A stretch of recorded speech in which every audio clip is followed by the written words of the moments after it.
युवराज Dongre news, सत्य, स्पष्ट, निर्भीड. अशोक खरातने केला घात. अशोक खरातने केला घात साक्षीदाराचा. जितेंद्र शेळके याचा. समृद्धी मार्गावर जितेंद्र शेळकेची गाडी जात होती, तिकडून ट्रक आला आणि ट्रकाने धडक मारली. जितेंद्र शेळके आणि त्याची पत्नी तिथेच मरण पावली. जितेंद्र शेळके कोण होता? हा एक साक्षीदार होता आणि त्याला पुरं कांड माहित होते अशोक खरातचे. त्याच्या विरोधात तो साक्ष देणार होता. तर हे साक्ष देणार होता, त्या कारणामुळं जितेंद्र शेळकेला उडवलं आणि तिथंच ठार केलं, तिथंच घात झाला त्याचा. अशोक खरात हा आता बेगुन्हा साबित होणार आणि नॉर्मल फिरणार आणि अजूनही तो ज्या बाकीच्या महिला राहिल्या त्याच्या संग अजून टेबल टेनिस खेळणार. म्हणजे अशोक खरात जे आपल्याबद्दल जे हे सापडून राहिले, प्रूफ सापडून राहिले, ते प्रूफ नष्ट करण्याचा प्रयत्न करत आहे. अशोक खरात जेलात असतानाही जितेंद्र शेळकेचा घात कसा झाला? म्हणजे ते बाहेर कोणतरी कुत्ते पालून ठेवलेले असेल, राजकारणातील काहीतरी सेवक असेल, ते कांड करत असेल. म्हणजे जितेंद्र शेळकेचा घात हा अशोक खरातने नक्की केला असेल. तुम्हाला वाटते का?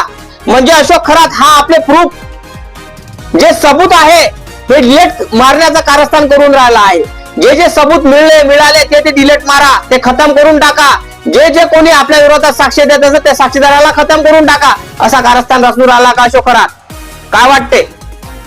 नक्की कमेंट करा, जेणेकरून जनतेच्या मनात प्रश्न निर्माण झालेलेच आहे आणि हे प्रश्न कितपत खरे आहे, कितपत खोटे आहे, हे जनतेपर्यंत पोहोचले पाहिजे. ह्या कारणामुळे मी तुम्हाला सांगून राहिलो. कारण जितेंद्र शेळके हा व्यक्ती एक साक्षीदार होता आणि साक्षीदार असताना याला त्याची गाडी जात असताना ट्रकवाल्यानं उडवलं त्याला आणि तिथंच ठार झाला. पण सोशल मीडियावर अफवा अशी आहे की अशोक खरातने याचा घात केला जितेंद्र शेळकेचा आणि जितेंद्र शेळकेच मेला नाही, त्याच्यामध्ये त्याची पत्नी पण मरण पावली. म्हणजे अशोक खरातने दोन घात केले, एक जितेंद्र शेळकेचा आणि त्याच्या पत्नीचा. अशोक खरात पोलीस स्टेशन मध्ये आहे, तो का कसा करू शकते? पॉइंट आहे त्याच्यामध्ये. कारण सरकार मधले काहीतरी फाळ खाऊन नेते त्याच्या संग सामील असेल, त्या कारणामुळे झालं असेल. कारण जेवढे काही फाईला सापडलेले आहे, पेनड्राईव्ह सापडलेले, जे काही व्हिडिओ आहे ना सापडले अशोक खरातच्या विरोधात, सगळे डिलीट होणार, सगळे डिलीट मारले जाणार, सगळे प्रूफ नष्ट केले जाणार. कारण अशोक खरातला बाइज्जत बरी करण्याचं कारस्थान चालू आहे आणि अशोक खरात बाइज्जत बरी होणार आणि अशोक खरातला कोणीही हात लावू शकणार नाही, त्याच्यावर कुठली केस होणार नाही, सगळ्या केस दबून जाणार. का होणार? कारण अशोक खरातच्या संघ धागे दोरे असे जुळलेले आहे. मोठे मोठे विके सिंग एसआर कंपनीच्या मालका संघ पण धागे जुळलेले आहे. मोठ्या मोठ्या कंपनीतले बिझनेसमॅन लोकांच्या संघ धागे जुळलेले आहे. आपल्या राजकारणातील मंत्री संत्री लोक त्यांच्या संघ धागे जुळलेले आहेत. त्या हा हराम कोणाला सजा होऊ देईल का? हो, नाही होऊ देणार ना. तो विचारच करा तुम्ही. एक साक्षीदारच तो उडवला त्याचा, जो साक्ष देणार होता त्याच्या विरोधात. जितेंद्र शेळके हा साक्ष देणार होता त्याच्या विरोधात, एक मोठा साक्षीदार होता तो, आणि त्यालाच उडवलं. तर विचार करा तुम्ही, हा हरामखोर बाकीचे जे उभे साक्ष देणारे राहणार त्याला जिवंत ठेवणार काय? नाही ठेवणार, त्याला पण मारणार. कारण अशोक खरातनं हा विळाच उचललेला आहे. कारण तो खरंच लवकर सुटणार आहे आणि कोणीही त्याला त्याच्या विरोधात साक्ष देणार नाही. कारण जो त्याच्या विरोधात साक्ष दिली की त्याला ऍक्सिडेंटच्या याच्यानं या कसं ना कसं त्याचा ठार करणार, म्हणजे करणार, त्याचा घात करणार म्हणजे करणार. काय वाटतं तुम्हाला? नेमकं काय वाटते की अशोक खरात हा जेलात राहून सगळ्या गोष्टी करू शकतो का बाहेर कोणीतरी आहे करणार, त्याचे कोणीतरी सहकारी? काय वाटतं तुम्हाला? कारण अशोक खरात हा जेलात असताना हे कांड करू शकत नाही. कारण बाहेर त्याने पाळलेले कुत्ते असं, राजकारणात पाळलेले कुत्रे असन, मंत्री संत्री असं, उद्योगपती असन, हेच कारस्थान करून राहिले ना. कारण अशोक खरात हा गुंडा आहे, तुम्हालाही माहित आहे. अशोक खरात हा व्यक्ती गृहमंत्र्यांसंग त्याची उठक बैठक आहे, देवेंद्र फडणवीस संघ उठक बैठक आहे, एकनाथ शिंदे संघ उठक बैठक आहे, मोठे मोठे नेते संघ उठक बैठक आहे, बिझनेसमॅन लोकांसंग उठक बैठक आहे. तर या हरामखोराला काही होऊ देईल का? काही होऊ देणार नाही. कारण हा अशोक खरात याने कितीही टेबलावर महिला बसवल्या असेल, काही घेण्यात येणार नाही. कारण हा सुखरूप सुटला पाहिजे असं मंत्रसंद्रातल्या काही लोकांना वाटते, राजकारणातल्या लोकांना वाटते. म्हणून सांगून राहिलो मी तुम्हाला की टेबलावर कितीही महिला बसवल्या असन, त्यांच्याही महिला असल्या बसल्या असन टेबलावर, रुपाली चाकणकर टेबलावर बसले असन, तरी याचा आश्वासन ते पेणार म्हणजे पेणारच. कारण याचं आश्वासन हे पवित्र आहे आणि ह्या महिलेला याने लेकरं दिले त्या कारणामुळे तो त्याचा बाप झाला. आणि बापाला मलाही सांगा, बापाला कधी होऊ देईल का? हे होऊ देईल कसं? नाही होऊ देणार ना. आता तुम्ही म्हणा ना कसा बोलून राहिला, कारण तुम्ही एक विचार करा तुम्ही या गोष्टीचा.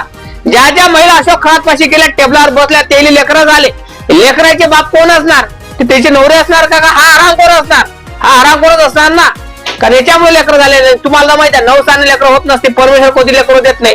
जोपर्यंत माणूस आणि बाई जवळ देत नाही तोपर्यंत लेकरं होत नाही.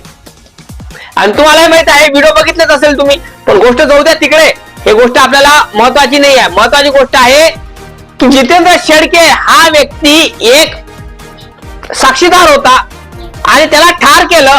आणि ठार कोण्या पद्धतीनं काय केलं, काय नाही, काय प्लॅनिंग नाही केलं, किती दिवसाचा प्लॅनिंग चालू होता, काय चालू होता, हे अजिबात अजूनही जनतेपर्यंत आलं नाही. आणि कुठल्याही न्यूजवर एवढं दाखवून राहिलं नाही. का दाखवलं? सगळे न्यूजवाले साले हे हरामखोर पैशाने विकल्या गेलेले आहे. त्या कारणामुळे कोणीही न्यूजवाला दाखवू शकत नाही. का दाखवू शकत नाही? सगळे पैशाने विकल्या गेलेले असल्यामुळे कोणी दाखवू शकत नाही. अशोक खराची कुठल्या चॅनलने न्यूज दाखवली ते सांगा मला. कोणी दाखवले नाही, फक्त सोशल मीडियावर आपल्याला दिसून राहिलं. कुठल्याही चॅनलवाल्यांनी दाखवलं नाही. कुठल्या धर्माचा ठेकेदार, हिंदू धर्माचा ठेकेदार आवाज उठवला? कोण उठवला? ते कोण उठवला नाही. कारण कसं आहे, इथं कोणीही उठू शकत नाही आवाज. कारण इथं एकच हिंदू कांड करणारा हिंदूच आहे आणि ज्याच्यावर कांड केले ते पण हिंदूच आहे. त्या कारणामुळे कोणीही आवाज उठू शकत नाही. आता परवडामध्ये एक घटना घडली, त्याच्यामध्ये ज्या मुली आहेत त्या पण मुसलमान आहे असं एक सूत्राच्या द्वारे कळलं आहे. ज्या 180 मुली आहेत त्या 180 मुली नसून त्या मुसलमानातल्या घरातली 180 मुली आहे आणि मुसलमान धर्मातील आहे. त्या महिला हिंदू धर्माच्या नाही आहे. तर आता तुम्ही विचार करा, त्याच्यात नवनीत राणा आक्षेप घेतला तर नवनीत राणा आता झोपल्या होत्या काय? मलाही सांगा. अशोक खरात एवढा टेबलावर मास गाजवला, टेबल गाजवला, तेव्हा कुठे गेला त्या हा बहिणा? कुठे गेला त्या? तीर्थाला गेला त्या? तेव्हा का बोलल्या नाही? आता का बोलायला लागल्या? हे पुरंच्या पुरं कारस्थान हे काय आहे? हे राजकारण आहे, दुसरं काहीच नाही आहे. आणि समृद्धी मार्गावर ज्या व्यक्तीची जितेंद्र शेळकेची गाडी गेली त्या गाडीला उडवलं. कारण का सबूत मिटवण्याचं कारस्थान हे अशोक खराचं चालू आहे. तुम्हाला वाटते का की समृद्धी मार्गावर जाणारी जे गाडी होते असे आपल्या जितेंद्र शेळकेची ते उडवली अशोक खरातनं? का सबूत मिटवण्याचं कारस्थान चालू आहे का? अशोक खरातला बाहेरचं रिया करण्याचं कारस्थान चालू आहे का? काय वाटते? कोणी केलं असेल नक्की कमेंट करा, लाईक करा, चॅनलला सबस्क्राईब करायला विसरू नका. जय भीम, जय शिवराय, जय जवान, जय किसान, जय संविधान.